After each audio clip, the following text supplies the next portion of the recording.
What's good, YouTube? Flash Speaks back for another video.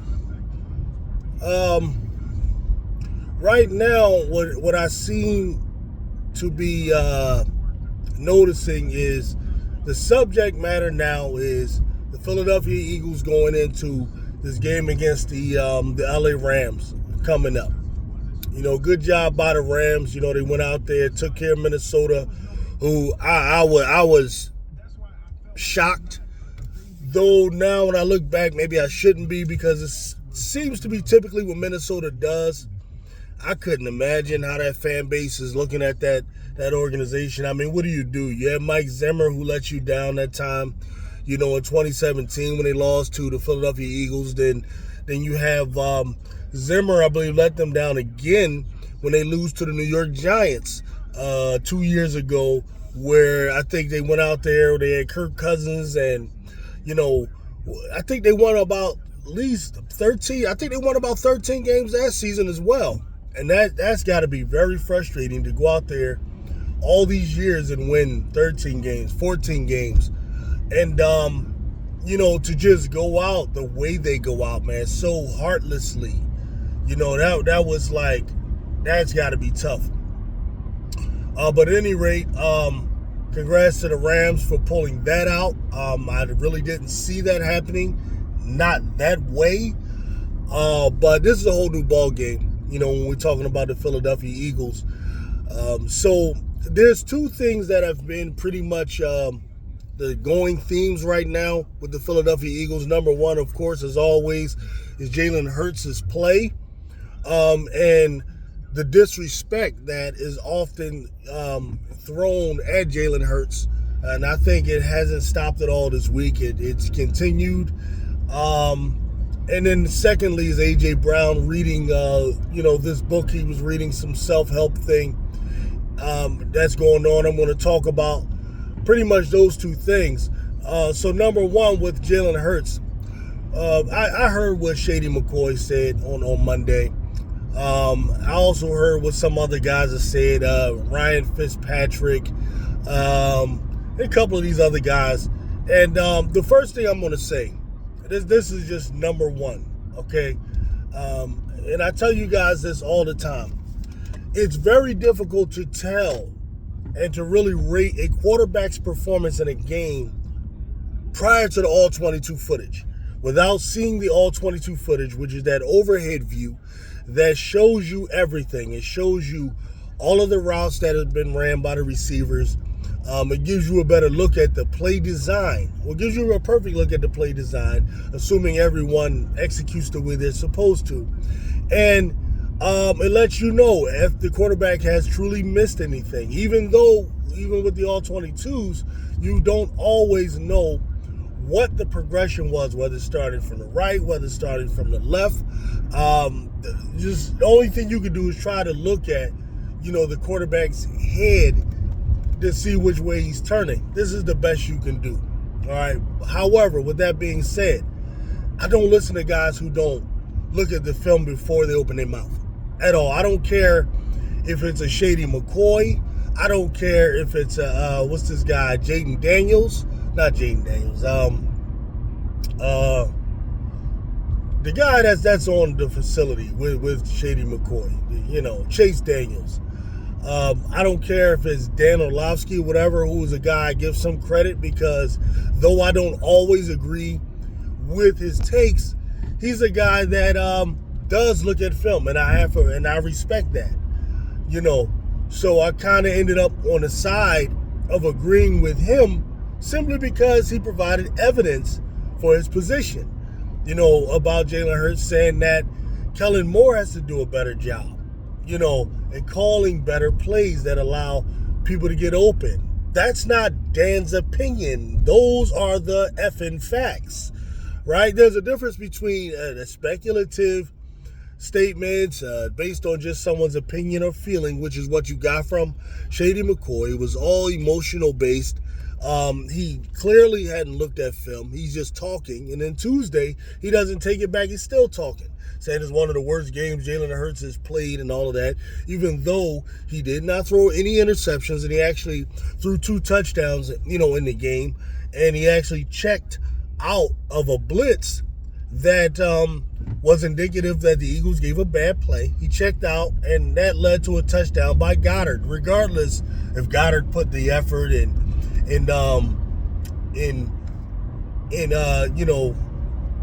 oh my God, not face masking, stiff arming the guy twice or whatever.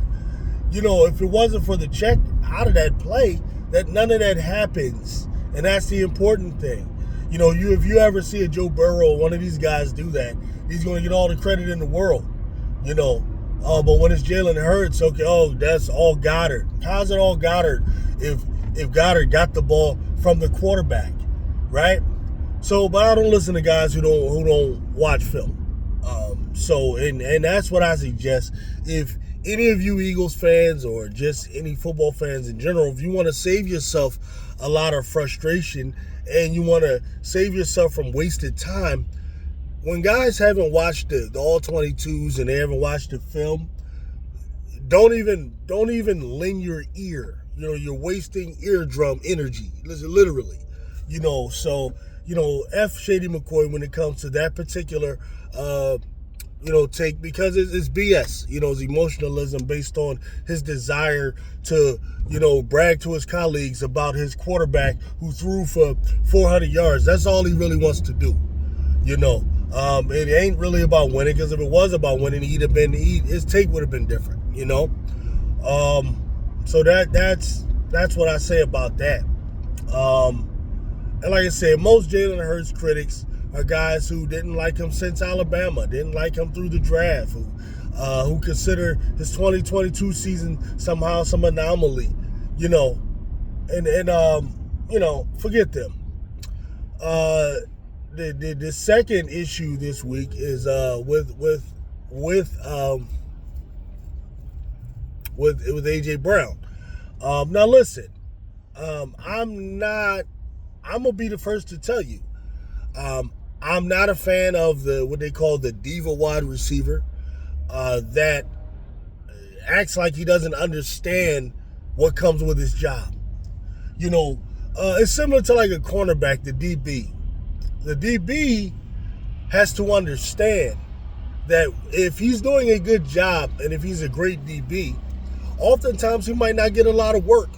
If you look at the great Deion Sanders and some other great corners like a Mike Haynes and others, they spent a lot of their time being bored, being out there on an island with receivers. Because they're known for being shutdown guys, they might not get a lot of work, and because of that, they won't end up sometimes with the stats other corners will end up with, because of the fact they're not getting the opportunities. And Deion Sanders, I believe, ended out with about 63, I believe, is the number of interceptions he had for his career. I'm convinced had Deion Sanders been tested like other corners were tested in his era, he probably would have had upwards to 80 to 100 interceptions. It's just that they would go literally whole games avoiding him. Okay, and what I'm saying is this is similar to a great wide receiver, which A.J. Brown is. And because he's a great wide receiver, he is on every team's scouting report. Many teams are going to come out and they're going to double team him. They're going to show doubles to the quarterback, to Jalen Hurts. They're going to roll coverage to him. And these types of things are going to happen. What AJ has to understand is that's what goes with the territory. So a smart offensive coordinator oftentimes will use a great receiver like him as a decoy to open things up for the rest of the offense. And he has to understand that this is a team sport. You should be about team. Your legacy for real will be skyrocketed, not by just numbers, but with championships. You look at the great Jerry Rice. Part of what makes him Jerry Rice isn't just his numbers, but also the fact that he has 3 championship rings to go with it. He's always on teams with a great winning percentage. All of these things add to it. Would you rather be T.O., who gets all these numbers, or Randy Moss who gets all these numbers, or Steve Smith who has all the numbers in the world, but no rings to go with it. Is that what he wants? So I'm not in favor of that stuff. I'm not in favor of any player on the team acting as a distraction. So now the media, instead of talking about the Eagles facing the Rams and talking about how the Eagles are as talented as they are, now they want to talk about, is A.J. Brown going to be the reason that the team is distracted and may possibly lose, or is there problems between A.J. Brown and Jalen Hurts? Because what most people do is when they see a disgruntled wide receiver, or they see a receiver giving off either body language or whatever that people interpret as disgruntledness, they're automatically going to assume that he's angry with the quarterback, because the quarterback is the guy that gets him the ball. So, this is what we're dealing with. But what I'm going to say this particular time, and this is because A.J. Brown, I believe, is dealing with a knee injury. He's dealing with some knee injury, and reports are coming out saying that, once we're done with this season, hopefully, we'll go through to the Super Bowl and win it. But once we're done with the season, that A.J. Brown is going to have to go and get surgery on his knee to get some things cleaned up. I mean, I don't think it's a full-blown MCL, ACL, or anything. Obviously not ACL, anything of that magnitude. But there's some issues there. There's some things that need to be cleaned up. I think A.J. Brown is extremely frustrated about that. I think that's affecting his ability, to get open. I think Jalen Hurts knows this as well. And because of that, he's not getting the targets that he's accustomed to, and I think this is extremely frustrating for him. And I think that's the reason why he's over there with the book, reading it, to try to keep his mind right and focused on trying to control what he can control. I believe this time around that's really what's bothering A.J. Brown. So, I'm not going to go in on him. I'm going to give him the benefit of the doubt in this instance. Because something like that would be tough for anybody. You know what I mean? But looking forward to the game that we do have this weekend, this matchup. Like I said, as we know, we faced the Rams before early in the year. The advantages that we had versus the Rams that season are still there. And in some ways, the advantages have magnified. If you remember, the Philadelphia Eagles faced the Rams in LA in that game. Okay, so it was a road game without both Dallas Goedert and Devontae Smith. So it was a game where we ran Saquon Barkley heavily, which is what you should do. And the Eagles pretty much won the game pretty handily. When once we go to the third quarter, it was just all control on the part of the Philadelphia Eagles. Pretty much destroyed them. Saquon Barkley rushes for over 250 some odd yards. I think it was probably his career high, if I'm not mistaken, or close to it. So,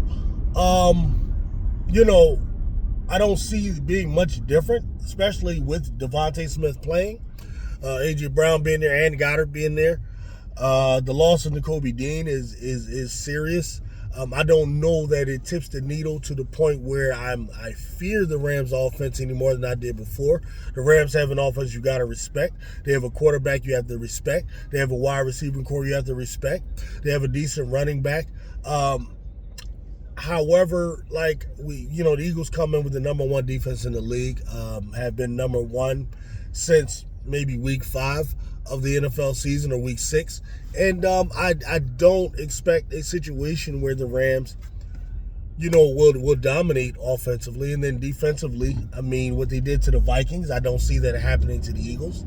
The Philadelphia Eagles have arguably the best offensive line in the league. The Rams, pass rushers off the edges are their strength. But, I'm pretty comfortable against any pass rushing tandem when you're talking about having Lane Johnson and Jordan Mailata, Pro Bowlers and all pros respectively, or at least Pro Bowlers anyway. Lane Johnson should be first team All Pro. There is not a better right tackle in the league than Lane Johnson, but, it is what it is, man. So that's pretty much what I got. We will be going live soon. I apologize for not going live regularly. My schedule has not permitted it. But I do see it will be happening soon. So please, like, share, subscribe, tune in. We'll be providing some nice, we're going to have some nice guests coming on, the whole nine as we prepare for this here divisional round of the playoffs. You know what I mean? So with that, man, peace out.